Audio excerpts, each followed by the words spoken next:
World's best law of attraction money and success coach అయిన ప్రముఖ షేక్ అన్వర్ గారిచే మే 18th హైదరాబాద్ లో జరగబోయే 1 day magic of law of attraction and millionaire mind work shop కి register చేసుకోండి. నమస్తే, వెల్కమ్ టు సుమన్ టీవీ. నేను మీ యాంకర్ సరి. మే నెలలో ద్వాదశ రాశుల వారికి ఎలా ఉండబోతుంది, వారు ఎలాంటి పరిహారాలు చేసుకోవాలో దీని గురించి ఇన్ డీటెయిల్గా మనతో మాట్లాడడానికి వేదిక్ ఆస్ట్రాలజర్ ఉమా గారు ఉన్నారు. వారిని అడిగి తెలుసుకుందాం. నమస్కారం ఉమా గారు. నమస్తే అమ్మా. ఉమా గారు, మొదటిగా గ్రహాలు చాలా వరకు ఈ మే నెలలో ఎక్కువగా చేంజెస్ చూసే అవకాశం ఉంది అని చెప్తూ ఉన్నారు. దాని ప్రభావం ఏ రాశి వారికి ఎలా ఉండబోతుంది?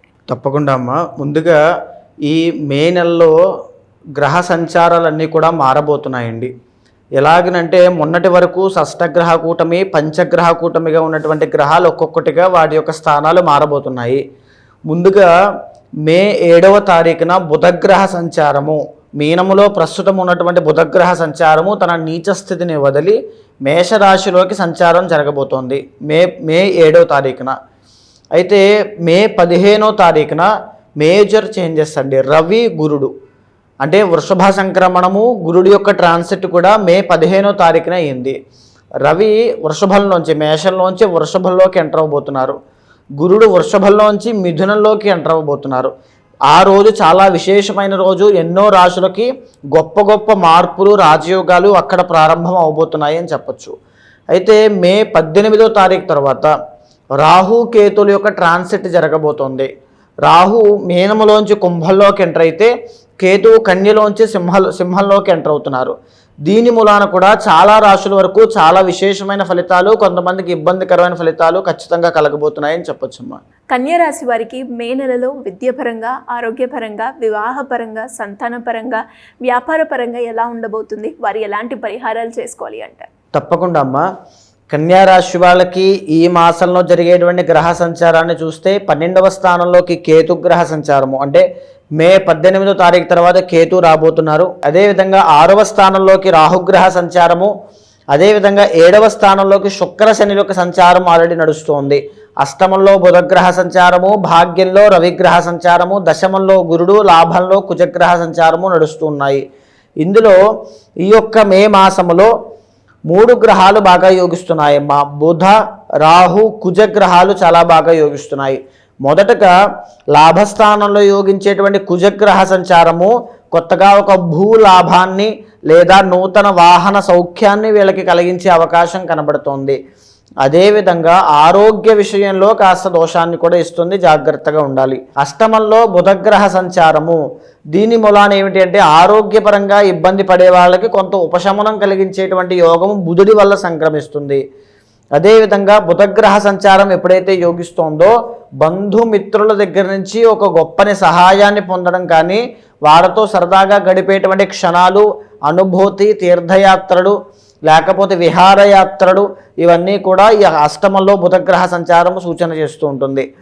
6వ స్థానంలో రాహుగ్రహ సంచారము మేజర్గా ఇబ్బంది పడుతున్నటువంటి ఆరోగ్య సమస్యల నుంచి బయటకు వచ్చేటువంటిది, తర్వాత రుణ బాధల నుంచి బయటకు వచ్చేటువంటిది, శత్రు బాధల నుంచి బయటకు వచ్చేటువంటిది, వాళ్ళు పనిచేసేటువంటి రంగంలో వాళ్ళని వాళ్ళు గొప్ప స్థాయికి తీసుకువెళ్ళేటువంటిది ఈ యొక్క రాహుగ్రహ సంచారం యోగించడం వల్ల వీళ్ళకి కలుగుతోంది అని చెప్పచ్చు. అయితే 12వ స్థానంలో కేతుగ్రహ సంచారము మిశ్రమ ఫలితాలను ఇస్తోంది.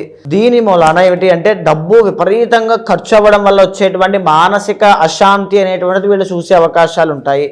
10వ స్థానంలో గురుగ్రహ సంచారము మిశ్రమ ఫలితాలను ఇస్తోంది.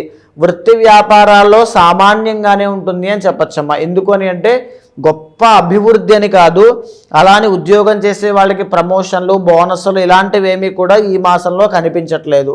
భాగ్యస్థానంలో రవిగ్రహ సంచారము మిశ్రమ ఫలితాలను ఇస్తోంది. ఆరోగ్య విషయాల్లో చాలా జాగ్రత్తగా ఉండాలి.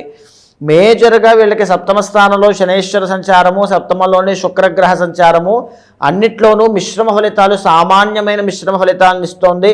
సో ఈ యొక్క మాసంలో ఇంకా శుభ ఫలితాలు కావాలి అనుకుంటే కనుక గురుబలాన్ని పెంచుకునేటువంటి ప్రయత్నం చేయండి.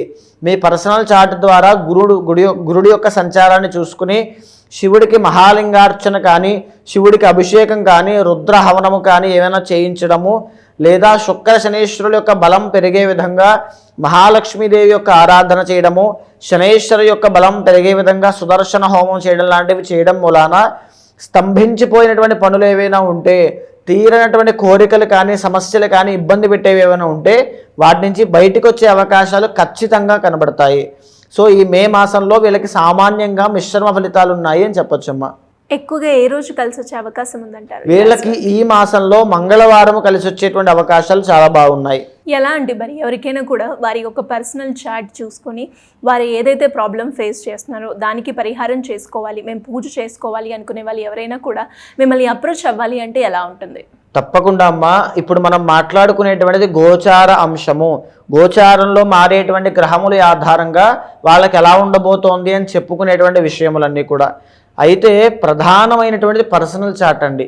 ఈ గోచారము మనిషి జీవితం మీద 40% ప్రభావితం అయితే మిగిలినటువంటి పర్సనల్ చార్ట్ 60% ప్రభావితం అవుతుంది. మీ పర్సనల్ చార్ట్లో కనుక యోగం ఉంటే, మీ పర్సనల్ చార్ట్లో దశ అంతర్దశలు బాగుంటే ఇక్కడ వచ్చేటువంటి దోషములు కానీ మిమ్మల్ని ఏమీ చేయలేవు. మీ సంకల్ప శక్తిని మనోధైర్యాన్ని ఏమాత్రమూ కదిలించలేవు. ఒకవేళ పర్సనల్ చార్ట్ చూసుకోవాలనుకుంటే కనుక ఖచ్చితంగా మీకు కింద కనిపించే నెంబర్కి కాల్ చేస్తే మా వాళ్ళు మీకు పూర్తి వివరాలు అందిస్తారు. తప్పకుండా మీ పర్సనల్ చార్ట్ చూసిన తర్వాత గోచారాన్ని గ్రహచారాన్ని సమన్వయం చేస్తూ ఏ కోరిక అయితే మీకుందో, ఏ సమస్య అయితే మీకుందో దానికి తగినటువంటి ఏ పరిహారం ఆచరింప చేయాలో చేసి మంచి రిజల్ట్స్ వచ్చేలా చేస్తాను. థ్యాంక్ యూ అండి. Thank you so much. నమస్తే అమ్మా. సుమన్ టీవీలో మీ పర్సనల్ అండ్ బిజినెస్ ప్రమోషన్స్ కోసం కింది నెంబర్కి కాంటాక్ట్ చేయండి.